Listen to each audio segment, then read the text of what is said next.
कहानी की शुरुआत होती है एक ऐसे इलाके से जहां कई गांव बसे हुए थे, लेकिन इन सब में सबसे खतरनाक थे 3 गांव। पहला तूफानपुर, जहां रहता था ब्लैक बनी, एक बेरहम और चालाक अपराधी जिसके चेहरे पर हमेशा एक खौफनाक मुस्कान रहती थी। दूसरा खूनी गांव, जो काबू में था रेड क्रिमिनल के, एक सन की हत्यारा जिसके गुस्से से पूरा इलाका कांपता था। तीसरा शैतानपुरा, जिसका मालिक था शैतान टाइटन, एक वहशी राक्षस जैसा आदमी जिसकी ताकत के सामने कोई टिक नहीं सकता था। ये तीनों गांव पूरे इलाके में खौफ का दूसरा नाम बन चुके थे, मगर इनकी नजर थी सिर्फ एक गांव पर, सोनापुर। सोनापुर एक छोटा, शांत और बहुत ही खूबसूरत गांव था, पर इसकी सबसे बड़ी खासियत थी गांव के बीचों बीच रखा बेशकीमती खजाना, जिसमें था सोना, हीरे और जवाहरात। इस खजाने की हिफाजत करता था गांव का राजा राय स्टार और उसका पालतू जानवर भाईराव, जो किसी शेर से कम नहीं था। लोग कहते थे जब तक राय स्टार और भाईराव जिंदा हैं, इस खजाने की तरफ कोई आंख उठाकर भी नहीं देख सकता। मगर उन्हें क्या पता था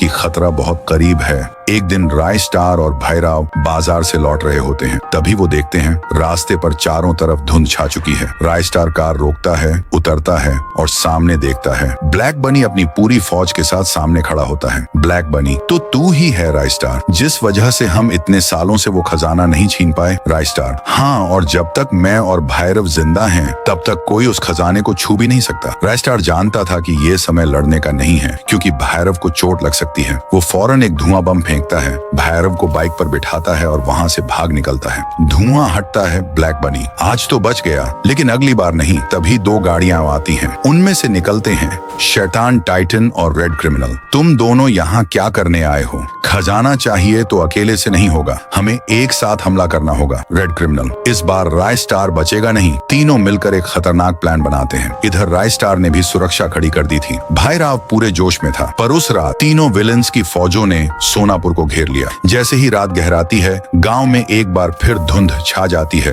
ब्लैक बनी, टाइटन और रेड क्रिमिनल तीनों अपने अपने गैंग के साथ हमला कर देते हैं। पूरा गांव जंग का मैदान बन जाता है। रात भर जंग चलती है, हर तरफ लाशें बिछ जाती हैं। कुछ देर बाद धुंध छंटती है, लेकिन राय स्टार कहीं दिखाई नहीं देता। टाइटन लगता है डर के मारे भाग गया। तभी पीछे से आवाज आती है, पीछे तो देखो अंकल। तीनों जैसे ही पलटते हैं, राय स्टार और भैरव।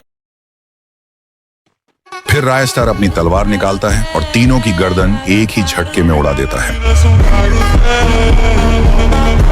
ये कहानी की शुरुआत होती है एक ऐसे गांव से जहां के लोग बहुत गरीब थे। उसी गांव में रहते थे 3 दोस्त, राय स्टार, अज्जू भाई और ज्ञान भाई। एक दिन ये तीनों गांव में घूम रहे थे, तभी देखते हैं कि गांव के सारे लोग भूख से मर रहे हैं। राय स्टार कहता है, ऐसा ही चलता रहा तो एक दिन ये गांव और इसके लोग खत्म हो जाएंगे। अज्जू भाई कहता है, हाँ यार, मुझे भी बहुत बुरा लगता है, लेकिन कर भी क्या सकते हैं। ज्ञान भाई बोलता है, पहले ये गांव भी बहुत अमीर हुआ करता था, लेकिन व्हाइट 444 नाम के गुंडे ने इनका सारा पैसा लूट लिया। अब वो मजे से जी रहा है और ये लोग भूख से मर रहे हैं। राय स्टार थोड़ी देर चुप रहता है और फिर कहता है, मेरे पास एक प्लान है जिससे इनको उनका पैसा भी वापस मिल जाएगा और किसी को पता भी नहीं चलेगा। उसी रात राय स्टार, अज्जू भाई और ज्ञान भाई चुपचाप व्हाइट 444 के घर के बाहर छिपकर बैठ जाते हैं। जब वो सो जाता है तो तीनों दोस्त मास्क पहनकर उसके घर में घुसते हैं और उसका सारा सोना, पैसा और हीरा चुरा लेते हैं। अगले दिन सुबह जब पूरा गांव सोकर उठा तो देखा कि गांव के बीचों बीच बहुत सारा सोना, हीरे और जेवर रखे हुए हैं। ये देखकर पूरा गांव खुशी से झूम उठा।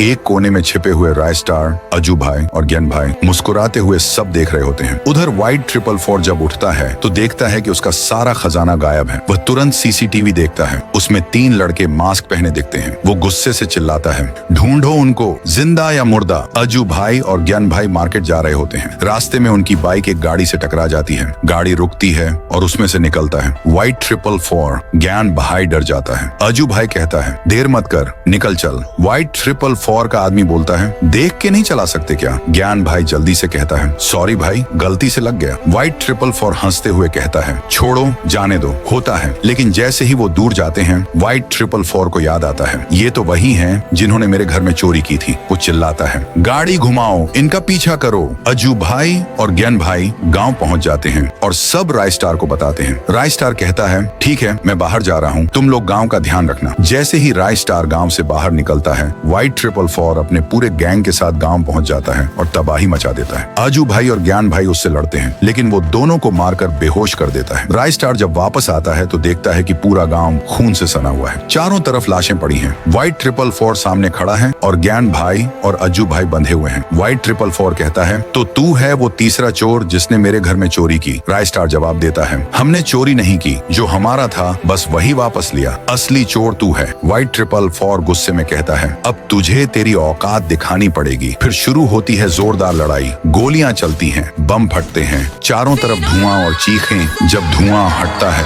व्हाइट 444 देखता है राय स्टार, अज्जू भाई और ज्ञान भाई उसके सामने खड़े हैं।